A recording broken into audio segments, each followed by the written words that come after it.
Let's get to our opening statements. Again, our question is, should America end birthright citizenship? Each debater has 4 minutes to make his or her case. And first up, answering yes to the question and saying America should end birthright citizenship, I want to welcome Horace Cooper.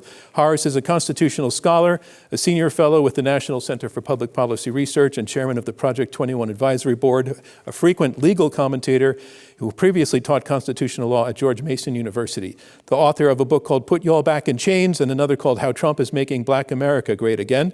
We're delighted to have you with us, Horace. You are arguing for ending birthright citizenship. The floor is yours. Please tell us why. Good afternoon. It's great to be here with my colleague Mark Krikorian, where we'll be talking about why it's so important that America ends birthright citizenship.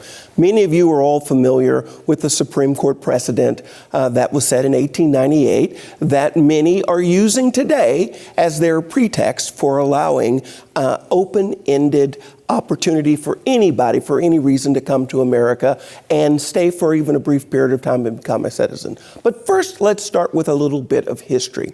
The greatest war, the most consequential war that this country has ever been in, and by consequential, I mean as measured by the number of lives lost, was the Civil War.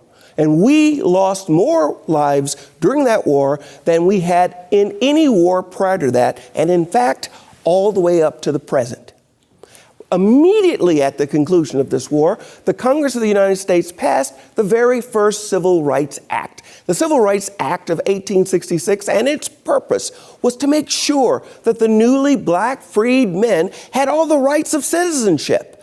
Well, guess what? The states and the courts, particularly the Supreme Court, failed to give that any promise. And so Congress responded with the 14th Amendment, putting in the Constitution itself the protection of these particular rights. And guess what? States, courts in those states, and the U.S. Supreme Court failed to live up to that promise. In a series of rulings, the Supreme Court undermined fundamental protections. Even after the Congress of the United States passed the second Civil Rights Act, they passed the Enforcement Act when black plaintiffs came before the Supreme Court arguing that the 14th Amendment protected them, whether it was from lynch mobs, whether it was from public accommodations. The Supreme Court said no.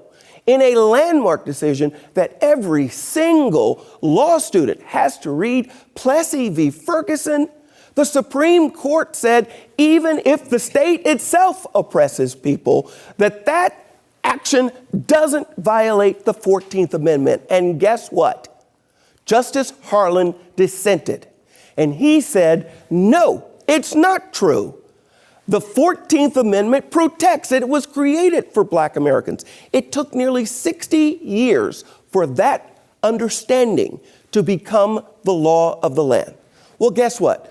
2 years after that terrible ruling in 1896, Wong Kim Ark came forward. And the court got it wrong again. And guess what? Justice Harlan dissented. And he said that this is not true, that the rights that are being created by this court were the intention of the framers of the 14th Amendment. He said that the 14th Amendment was intended to ensure that black Americans got freedoms and protections as citizens. Not anyone who could fly on a luxury plane and stay long enough to deliver their child and get a passport and a birth certificate and fly out, or anyone who simply by geography could cross over a border and have a child. In fact, what Justice Harlan's views are ultimately what I predict we're going to see from the United States Supreme Court. The 14th Amendment never intended to create this consequential and damaging change. Thank you.